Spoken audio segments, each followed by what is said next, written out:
ఒకప్పుడు ఈ దేశానికి తాళంకప్ప అంటే ఏమిటో తెలియదు అంటే కారణం వేదాన్ని నమ్మడం, ఋషిప్రోక్తమైనటువంటి మంత్రములను నమ్మడం, ధర్మాన్ని నమ్మడం కారణం. లేకపోతే తాళంకప్ప లేని దేశంగా ఎలా మిగిలిపోయింది ఈ దేశం? అందుకే నేను మీతో ఇవాళ ఉదాహరణకి శర్వాణి అన్నాను. భూమి రూపంలో ఉంటుంది ఆవిడ, భూమి అందలి శక్తి రూపంలో ఉంటుంది. పోని భూమి అంటే మాంసనేత్రానికి కనపడుతుంది శివస్వరూపం. భూమిలోని శక్తి ఈ మైక్ ఉంది, మైక్ కనపడుతుంది. నేను మాట్లాడిన మాటల్ని గట్టిగా శబ్దం పెంచి, స్థాయి పెంచి, చివర నిలబడిన వాళ్ళకి కూడా వినపడేటట్టుగా నా మాటని మార్చినటువంటి శక్తి ఇందులో ఉన్నది మీకు కనపడుతుందా? కనపడదు. అలా భూమి లోపల ఆ శక్తి ఏది అన్నది ఋషి కనిపెట్టి చెప్పాడు. ఎక్కడది ఋషికి? ఊహ కాదు. ఇది బాగా గుర్తుపెట్టుకోవాలి మీరు. ఋషిది ఊహ కాదు. ఋషిది సమాధి యందు భగవద్వాక్యం ఆయనకి వినపడింది. అందుకే వేదమంత్రములు అంత పరమసత్యములయ్యాయి. వేదంలో ఏం చెప్పబడిందో విజ్ఞాన శాస్త్రవేత్తలందరూ ఒక స్థాయి దాటిన తర్వాత దాన్ని అంగీకరించారు. ఎందుకని అంటే భారతదేశం ఏ శక్తిని అంగీకరించి నమస్కరిస్తోందో అది ఉంది ఎక్కడో, అది మాకు కనపట్టలేదు, కానీ దాని అనుగ్రహమే ఇదంతా అంటున్నారు. ఋషి అన్నాడు భూమి వంక చూసి, అశ్వక్రాంతే రథక్రాంతే విష్ణుక్రాంతే వసుంధరా అన్నాడు. వసుంధర అని పిలిచాడు భూమిని. భూమికి ఎన్నో పేర్లున్నాయి. అసలు మొట్టమొదటి పేరే భూమి. భూమి అన్న పేరు దీనికి ఎందుకు వచ్చింది అంటే ఇది నీటిలోంచి పైకి తేలింది. ఆదివరాహమూర్తి తన దంస్త్ర చేత పైకెత్తాడు అని కదు చెప్తాం. సృష్టి ప్రారంభంలో ఆకాశాద్వాయు వాయోరగ్ని, ఆకాశము నుండి వాయువు, వాయువు నుండి అగ్ని, అగ్ని నుండి మనకి నీరు, నీటి నుండి పృథివీ ఏర్పడ్డాయని. ఈ నీటిని కూడా ఒకప్పుడు పక్కకి తోసి ఈ భూమిని పైకెత్తి నిలబెట్టారు అని పరమేశ్వరుడు. అందుకే శంకర భగవత్పాదులు ఆ పైకెత్తినటువంటి శక్తి స్వరూపం కాబట్టి విష్ణు స్వరూపంతో పోల్చి మాట్లాడారు. అవిద్యానామంతస్తిమిరమిహిరో ద్వీపనగరి జడానాం చైతన్యస్తబకమకరంద శృతిఝరి దరిద్రాణం చింతామణి గుణనికా జన్మ జలధౌ నిమగ్నానాం దంస్ట్రా మురరిపు వరాహస్య భవతి అన్నారు. ఇప్పుడు ఆ భూమి గురించి మాట్లాడుతూ ఋషి అంటాడు వేదంలో, అశ్వక్రాంతే రథక్రాంతే విష్ణుక్రాంతే వసుంధరా. వసుంధరా భూమికి ఒక నామం. భూమి మొదటి నామం. ఎందుకని అంటే ఇది నీటి నుండి పుట్టింది కాబట్టి భూమి. ఇది వసుంధర ఎందుకైంది? దీనికి ఆ పేరు ఎందుకు రావాలి వసుంధర అని?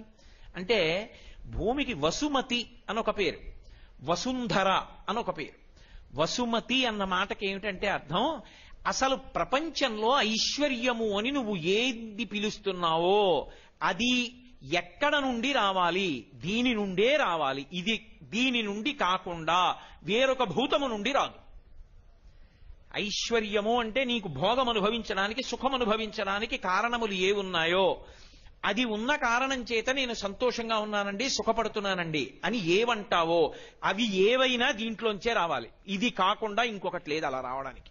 ఉన్నవే పంచభూతాలు, పృథివాపస్తేజో వాయురు ఆకాశాలు. ఈ ఐదిటిలో నీకు సుఖకారకములైనవన్నీ ఇందులోంచే వస్తాయి. అసలు సుఖకారకం అవడానికి ముందే ఉండాలి. ఇదోటి ఉండాలా ఈ శరీరం? అమ్మయ్య చాలా హాయిగా ఉందండి, అదిగో నాకు ఆ పంఖా గాలి తగులుతోంది అనాలంటే ఇదోటి ఉండాలా? ఇది ఉండాలంటే అన్నం కావాలా? అన్నం ఎక్కడి నుంచి వస్తుంది? భూమిలోంచి రావాలి. భూమి ఒకసారి పండి నా దగ్గర పండించే శక్తి అయిపోతుంది అనొచ్చా? అనకూడదు. అంటే భూమి యందు ఓషధీతత్వం ఉంటుంది. ఈ ఓషధీతత్వం ఉండి భూమిలో ఎప్పుడు ఎన్ని మార్లు వేసినా పంట పండుతూనే ఉండాలి. అలా ఉంటుంది కాబట్టి వసుమతి అసలు ఈ శరీరం ఉండడానికి కారణమైంది. మొదటి ఐశ్వర్యం. ఇప్పుడు బాగుంది, నాకో ఇల్లు కావాలి. నాకో ఇల్లు కావాలంటే కలప ఎక్కడి నుంచి వస్తుంది? 4 ఇటకలు కావాలంటే ఎక్కడి నుంచి వస్తాయి? సున్నం కావాలంటే ఎక్కడి నుంచి వస్తుంది? అన్నీ భూమిలోంచే రావాలి. నాకు కారు కావాలి, ఇనుము ఎక్కడి నుంచి వస్తుంది? నాకు పెట్రోల్ కావాలి, ఎక్కడి నుంచి వస్తుంది? భూమిలోంచే కావాలి. ఇవన్నీ ఒకెత్తు. ఈ భూమి అచల, ఇది కదిలిందనుకోండి ఐశ్వర్యాలన్నీ పోతాయి. అది ఇంకోటి ఏమీ చేయక్కర్లేదు. ఆవిడ కదిలిందనుకోండి, అయిపోయిందంతే. కోట్ల మంది దీపపు పురుగులు పడిపోయినట్టు పడిపోతారు. అందుకని విష్ణు శక్తితో ఆమె స్థితిక శక్తిగా కదలకుండా ఉంటుంది. కదలడం ఎంత గొప్పదో, కదలకుండా ఉండడం కూడా అనుగ్రహంలో అంతే గొప్పది. ఆవిడ కదిలితే కదిలి వాయువు అనుగ్రహిస్తుంది. వాయువు కదలకుండా ఎక్కడో ఉంటానందనుకోండి, నేను రాజమండ్రి గోదావరి రోడ్డునే ఉంటాను, మీ దగ్గర నేను రానందనుకోండి, మనందరం ఎక్కడ ఉండాలి? రాజమండ్రి గోదావరి రోడ్డుకి వెళ్ళాలి. ఎంతమంది గోదావరి రోడ్డు నుంచి ఉంటాం? ఎంతమంది పడిపోతాం అప్పుడు? కాబట్టి వాయువు కదిలేట్టు చేసి బతికించింది, భూమి కదలకుండా చేసేట్టు చేసి బతికించింది. ఇది నీకు కనపడుతుందా? ఋషి దైవవాక్కుగా విన్నాడు. అది భారతీయ తత్వం, అది అమ్మవారంటే. ఇప్పుడు అమ్మవారు ఎక్కడ కనపడాలి? ఈ భూమి కదలకుండా ఉండడంలో నా బ్రతుకులో అమ్మవారుంది, నా కడుపులో ఆకలిలో అమ్మవారుంది, నా దాహంలో అమ్మవారుంది, నా మాటలో అమ్మవారుంది, నా చూపులో అమ్మవారుంది, నా కదలికలలో అమ్మవారుంది, నా సమాధిలో అంటే నేను కదలకుండా కూర్చున్న ధ్యాన స్థితిలో అమ్మవారుంది. అమ్మవారు కానిదేది ఉంది ఇప్పుడు? ఆవిడ అనుగ్రహం సత్వగుణం వైపుకి వెళ్ళకపోతే ఈ కదలికలన్నీ తప్పుడు మార్గంలోకి వెళ్ళిపోతాయి. నువ్వు పాడవుతావు, 10 మంది పాడవుతారు, అశాంతికి కారణమవుతాడు. ఇది అమ్మా నాకు ఇచ్చిన శక్తులు సక్రమ మార్గంలో పెట్టు. ఇందుకు అమ్మవారి ఆరాధనలు. ప్రకృతి నుండి జీవుడి వరకు ఆవిడే కదపాలి సక్రమంగా. ప్రకృతి విలయతాండవం చేసిందనుకోండి, ఉండవలసినట్టు ఉండకుండా మారిందనుకోండి ప్రకృతి, అదే విలయం. గాలి ప్రసన్నంగా కదిలిందనుకోండి, సుఖకారకం. వాయు ప్రాణ సుఖం వాయు. వాల్మీకి మహర్షి రామాయణం చేస్తూ అంటారు, అసలు ఉన్నాడు వాయువే. యావత్ పవనో నివసతి దేహే తావత్ పృచ్చతి కుశలంగేహే గతపతి వాయో దేహాపాయే భార్యాభిభ్యతి తస్మిన్ కాయే. ఊపిరి తీసి ఊపిరి విదిలి పెడితే ఉన్నాడు ఉన్నాడంటారు. ఆ గాలి తీకపోతే వెళ్ళిపోయాడంటారు. ఆ గాలి చక్కగా మెల్లగా వీస్తే సుఖకారకం. ఆ గాలి విపరీతమైన వేగంతో వేస్తే ప్రభంజనం, అంటే విరగొట్టేస్తుంది. ఏ దడ్డొచ్చిందో అవన్నీ విరిగి కింద పడిపోతాయి. అంతే, చెట్లు విరిగిపోతాయి, పెద్ద పెద్ద దీపపు స్తంభాలు ఉరిగిపోతాయి, జనం ఎవరు రోడ్డు మీదకి నడవరు, ఇళ్ళు ఎగిరిపోతాయి, పెంకుటిళ్ళు కూలిపోతాయి. ఏమైంది? నష్టం జరిగింది. అదే మామూలుగా చక్కగా వీచింది గాలి, అందరూ సుఖంగా ఉన్నారు. ఇప్పుడు అది ఎంత వేగంతో ఉండాలో అలాగే ఉండాలి అంటే ఆ కదలికల వెనక ఉన్న శక్తి పట్ల నీకొక కృతజ్ఞత ఉండాలి. అది ఋషివాక్యం. ఆ కృతజ్ఞత లేకుండా అనుభవిస్తానంటే ఆవిడకి ఓనాడు కోపం వస్తుంది. వీడు కృతజ్ఞుడు, నా అనుమతి లేని నాడు వీడికి ఎన్నున్నా ఆపుకోలేడు, వస్తుందని తెలుసుకోగలడేమో. భూకంపం వస్తుంది అని తెలుసుకోగలవేమో, భూమి కంపించకుండా చేయగలవా? తుఫాన్ వస్తుందని తెలుసుకోగలవేమో, తుఫాన్ రాకుండా చేయగలవా? గాలి గంటకి 120 కిలోమీటర్ల వేగంతో వీస్తుందని తెలుసుకోగలవేమో, దీపపు స్తంభం ఒరగకుండా చూసుకోగలవా? విపరీతమైనటువంటి వర్షం కుండపోతగా కురుస్తుందని తెలుసుకోగలవేమో, వాన కుండపోతగా కురవకుండా ఆపగలవా? ఆపగలిగిన తల్లి ఒకతుంది, ఆమె కారుణ్యమూర్తి. ఆమె పట్ల కృతజ్ఞతతో ఉంటే చాలా, ఆవిడ ఉందని తెలిసి నమస్కరిస్తే చాలు. అందుకు ఈ దేశంలో అమ్మవారిని ఆరాధించడం వచ్చింది. అది అలా చేస్తే ఉంటుందా? అది మూర్ఖత్వం కాదు, అది ఋషివాక్యం. ఉన్నదటువంటి ఆదిశక్తి ఒకరు.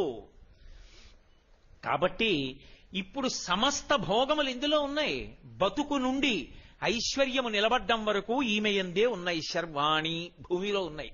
అందుకని ఆమె వసుమతి, వసుంధర.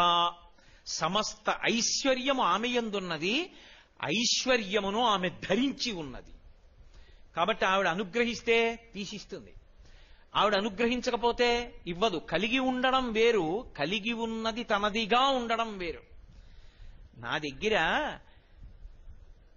ఉన్నవన్నీ నావి కావు. బ్యాంకులో ఒక ఆయన ఉద్యోగం చేస్తూ వెళ్లి క్యాషియర్ పదవిలో కూర్చుని 10 లక్షలు తెచ్చి అక్కడ పెట్టాడు. అయ్యో పాపం ఆకలితో ఉన్నాడండి, చాలా మంచి ఆయన, భగవంతుడిని నమ్ముకున్నాడు, ఇల్లు లేదు, ఓ 6 లక్షలు ఇచ్చి ఓ ఫ్లాట్ కొనుక్కోమంటానని చెప్పి పిలిచి ఇచ్చేయగలడా? ఉన్నా అయింది కాదు, ఆయన ఇవ్వలేడు. ఆయన కొన్ని నియమాలకి లోబడి ఉన్నాడు. ఇస్తే ఎందుకు ఇచ్చాడో, ఎలా ఇచ్చాడో చెప్పాలి. ఆఖరణ మిగిలిందెంతో చెప్పాలి. పుచ్చుకుంటే ఎందుకు పుచ్చుకున్నాడో చెప్పాలి. పుచ్చుకోకూడని రీతిలో పుచ్చుకోకూడదు, ఇవ్వకూడని రీతిలో ఇవ్వకూడదు, నియమాలకి లోబడి చెప్పాలి. భూమాత తనదిగా కలిగినది తానివ్వగలిగినది. తనదిగా కలిగినది తనకి కోపం వస్తే ఇవ్వడం కాదు, ఇచ్చినది కూడా పుచ్చుకోగలిగినది. అలా కాకుండా ఉండడానికి ఆవిడ పూజ. అందుకు ఆవిడ అనుగ్రహాన్ని అపేక్షించడం.